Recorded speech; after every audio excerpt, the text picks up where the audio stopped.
Narendra Modi mission mode में काम करते हैं, ये किसी से छुपा नहीं। जो करना है सो करना है, इस मोड में चलते हैं। ये तो देश 10 साल से देख ही चुका है। लोग कहते रहे कि 370 हटाया तो भारत का झंडा उठाने वाला कोई नहीं मिलेगा कश्मीर में। बॉस 370 निपट भी गया और वहां का तिरंगा लहरा भी रहा है। 3 तलाक निपटा दिया तो कोई ताकत उसे वापस नहीं ला सकी, ये भी लोगों ने देखा। भव्य राम मंदिर बन भी गया और सनातनियों की ताकत का एहसास भी करा गया। और मोदी की लिस्ट में वक्फ बिल अब अगला नंबर है। आज की बड़ी खबर यह है कि काली पट्टी और मुसलमानों का मजमा लगाकर किया गया विरोध काम नहीं आया बॉस। कल वक्फ बिल आ रहा है और वक्फ संशोधन बिल का काउंटडाउन शुरू हो चुका है।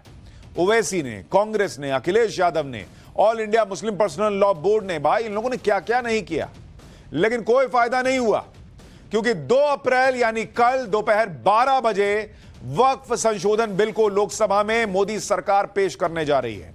वक्फ संशोधन बिल पर लोकसभा में 8 घंटे की चर्चा होगी और चर्चा के बाद वक्फ संशोधन बिल को राज्यसभा में भेजा जाएगा।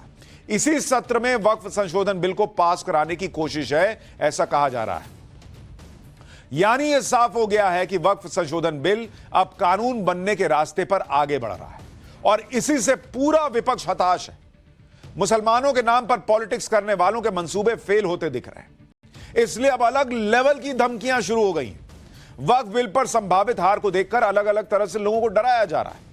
जैसे all India Muslim personal law board कह रहा है कि आज मुसलमानों के खिलाफ बिल लाए हैं, कल हिंदुओं और ईसाइयों के खिलाफ बिल लाया जाएगा। भाई तुम चिंता ना करो, हिंदुओं और ईसाइयों की तुम चिंता ना करो, वो देख लेंगे जब उनका बिल आएगा। ओवैसी कह रहे हैं कि बिहार में मुसलमान इसका जवाब देगा, तो दीजिए ना भैया, चुनाव लड़िए, फिर खत्म कीजिए मामला। सड़क पर क्यों उतार रहे हैं मुसलमान को?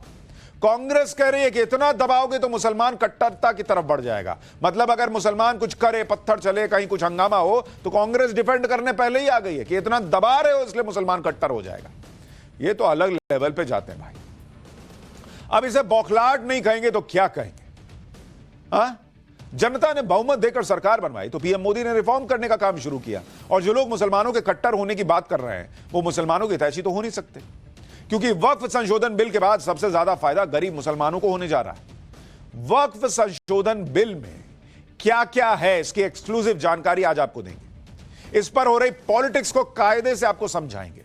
आज आपको वक्फ बिल का वो स्पेशल चैप्टर दिखाऊंगा जो आपको पाठशाला के अलावा कहीं नहीं मिलेगा। ऐसी ऐसी रिसर्च दिखाऊंगा, ऐसी ऐसी बातें बताऊंगा जो आपका हर डाउट क्लियर कर देगी। लेकिन पहले वक्फ बिल पर मचे हंगामे का एक ट्रेलर देखिए। वक्फ बोर्ड के खिलाफ हैं हम लोग, इसलिए खिलाफ हैं क्योंकि भारतीय जनता पार्टी हर जगह हस्तक्षेप करना चाहती है। भारतीय जनता पार्टी हर जगह अपना कंट्रोल चाहती है। पूरा देश आज देख रहा है कि किस प्रकार से लोकसभा में धीरे धीरे आज लोकतंत्र की आवाज को कुचला जा रहा है। जो कुछ समुदाय के ठेकेदार बने हैं उनको पीड़ा हो रही है, उनका वोट बैंक चला जाएगा। तैयार है, वो यही कर सकते हैं।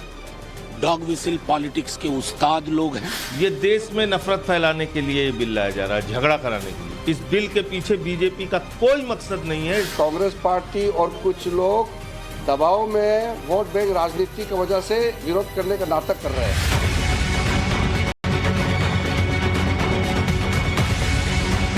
ये वक्फ बिल अनकॉन्स्टिट्यूशनल है।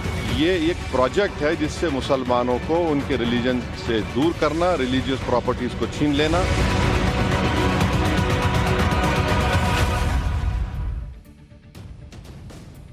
नरेंद्र मोदी के तीसरे टर्म का सबसे बड़ा धमाका कल होने वाला है, जब वक्फ संशोधन बिल पेश होगा। जैसे ही इंडी वालों को पता चला कि कल मोदी ये बड़ा धमाका करने वाले हैं, वैसे ही इंडी वाले अड़बड़ा गए, उनके तो होश उड़ गए। संसद में इंडी गठबंधन ने हंगामा करना शुरू कर दिया। विपक्षी सांसदों ने स्पीकर की कुर्सी के पास जाकर नारेबाजी शुरू कर दी। यानी ट्रेलर दिख गया कि कल संसद में क्या होने वाला है। लेकिन नरेंद्र मोदी कहां रुकने वाले? टीम मोदी ने अपना ट्रेलर भी दिखा दिया।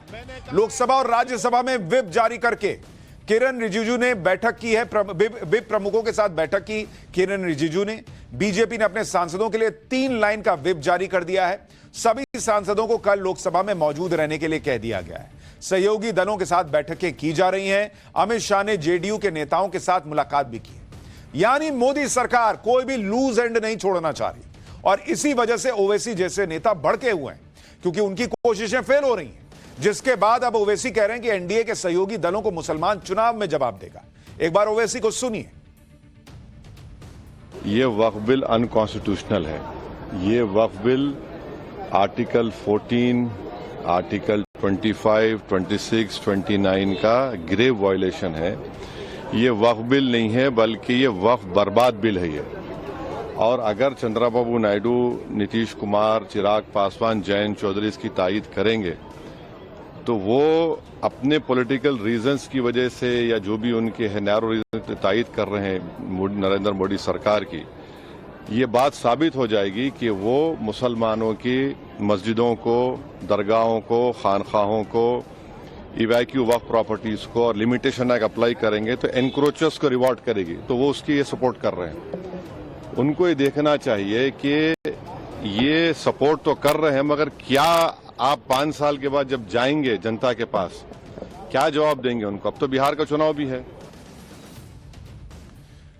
ओवैसी कह रहे हैं कि जो नेता वक्फ बिल को समर्थन देंगे वो क्या जवाब देंगे मुसलमानों को जाके।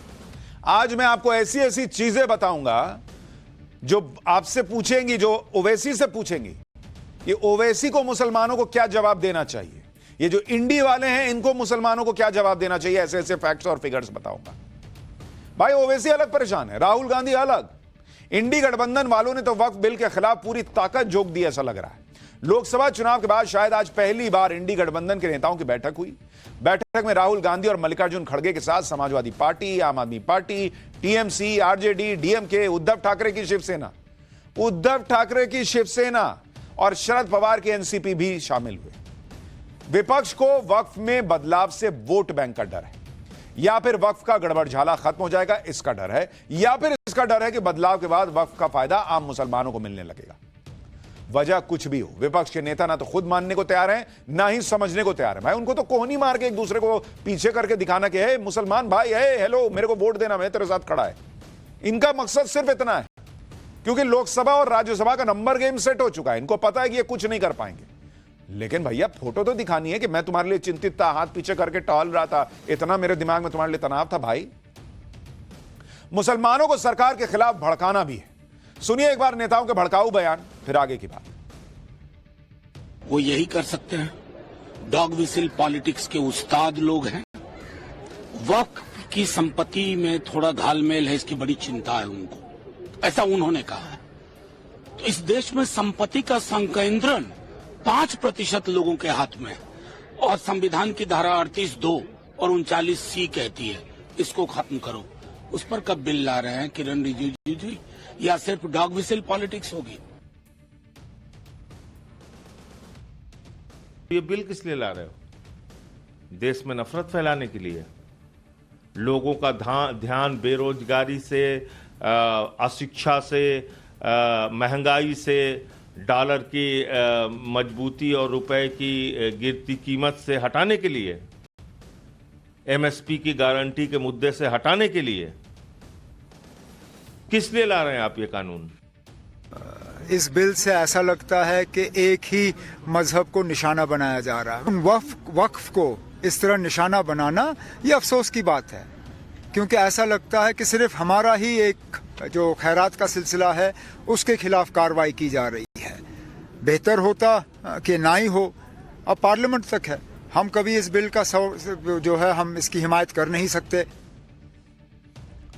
उमर अब्दुल्ला कह रहे हैं कि ऐसा लग रहा है कि एक ही